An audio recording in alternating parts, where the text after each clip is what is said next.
మీ పిల్లలు చదువుకున్నది ఎగ్జామ్ హాల్లో రాయాలన్నా, కాంపిటేటివ్ ఎగ్జామ్ క్రాక్ చేయాలన్నా మెమరీ ముఖ్యం. మెమరీ అనేది గిఫ్ట్ కాదు, రైట్ టెక్నిక్ అండ్ ప్రాక్టీస్ తో ఎవరైనా సాధించవచ్చు. దేశ రాజధాని ఢిల్లీలో నిరసనల హోరు మారుమోగిపోతోంది.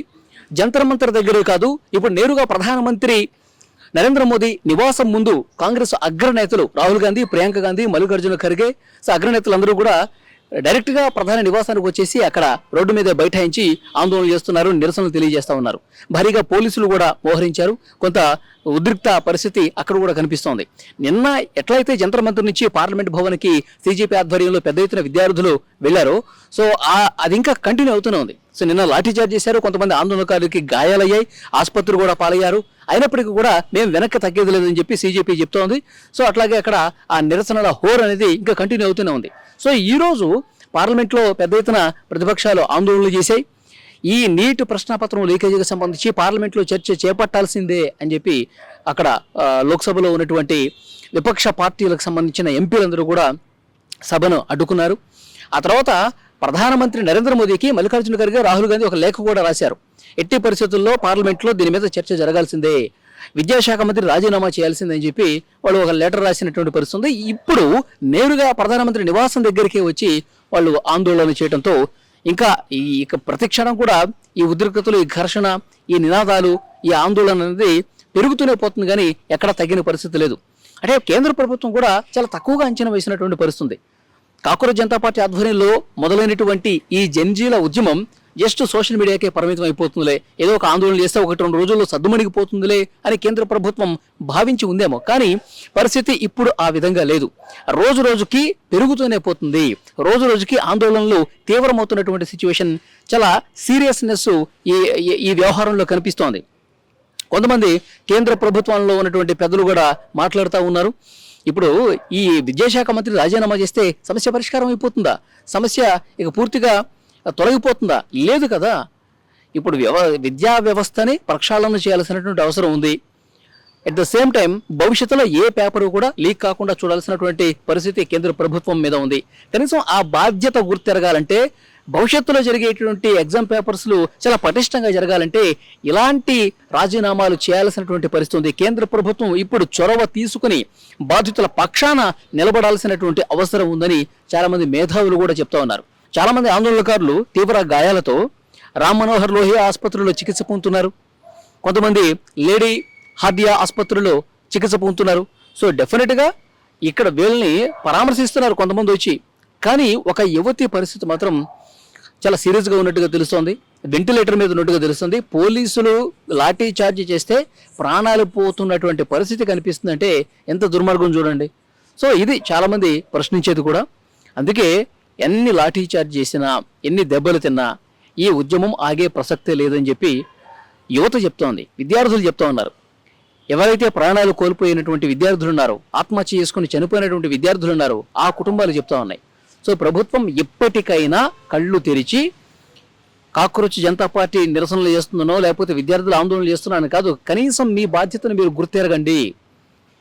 ధర్మేంద్ర ప్రధాన్ రాజీనామాతో పాటు పార్లమెంట్లో ఒక చర్చకు అవకాశం కల్పించండి. ఇదే కదా వాళ్ళు కోరేది. సోనం వాంగ్చుక్ ఆయన్ని ఆసుపత్రిలో ప్రస్తుతం అతను చికిత్స తీసుకుంటున్నప్పటికీ కూడా ఉద్యమం కొనసాగుతుందని చెప్తున్నాడు. నేను ఆసుపత్రి నుంచే దీక్ష మళ్ళీ కంటిన్యూ చేస్తానని చెప్తా ఉన్నాడు. సో కాబట్టి ఇవన్నీ ఆలోచించుకోవాల్సిన పరిస్థితి కనిపిస్తోంది.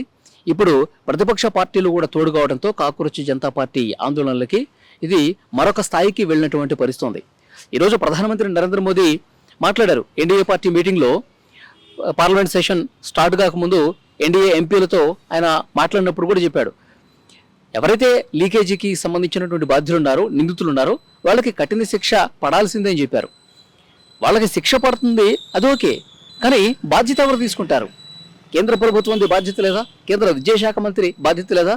ఆయన పర్యవేక్షణ సరిగా ఉంటే, ఆయన కింది స్థాయి అధికారులు బాధ్యత సరిగా తీసుకొని ఉంటే వాళ్ళ ఈ పరిస్థితి వచ్చేదా? పేపర్ లీక్ అయి ఉండేదా? 10 మందికి పైగా విద్యార్థులు ఆత్మహత్య చేసుకుని ఉండేవాళ్ళ కాదు కదా. సో కాబట్టి మీ ప్రభుత్వంలో ఉన్న తప్పిదాలని పూర్తిగా కప్పిపుచ్చేసి ఇది కేవలం ఏదో కొంతమంది చేసినటువంటి దుర్మార్గమైన పనిగా చూపించే పరిస్థితి వద్దు అని చాలామంది కాంగ్రెస్ జనతా పార్టీకి మద్దతు ఇస్తున్నటువంటి వాళ్ళు మాట్లాడుతున్నటువంటి పరిస్థితి ఉంది.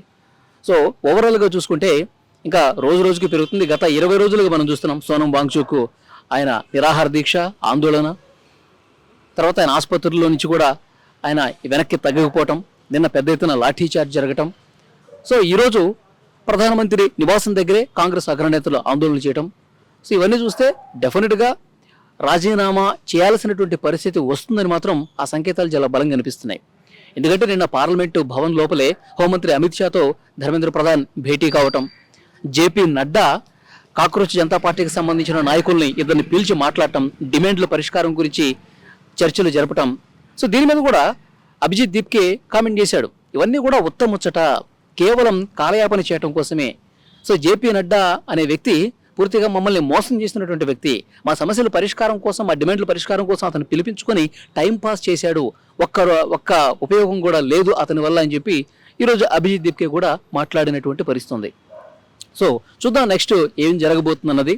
ప్రధానమంత్రి నరేంద్ర మోదీ నివాసం ముందే ఆందోళన ఆ స్థాయికి వచ్చిందంటే సో రేపు పార్లమెంట్లో ఏం జరుగుతుంది, రేపు పార్లమెంట్లో దీని మీద ఎలాంటి డిస్కషన్ జరుగుతుంది, విద్యాశాఖ మంత్రి స్పందన ఏ విధంగా ఉంటుంది, ఇవన్నీ కూడా చూడాల్సిన అవసరం ఉంది. And for more videos, Please subscribe to iDream. Please subscribe to iDream. Please subscribe iDream. And please subscribe to iDream.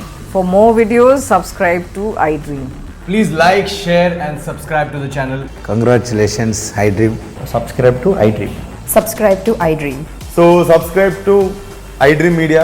iDream team andarki huge congratulations. Please subscribe iDream Media. Please subscribe to iDream. Subscribe iDream. Please subscribe to iDream.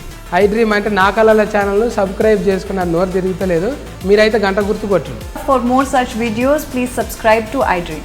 Subscribe to iDream. Please subscribe to iDream. Please subscribe iDream Media. Please do subscribe to iDream. Please subscribe to iDream Media. For best entertainment and information, please subscribe iDream. And don't forget to subscribe to iDream.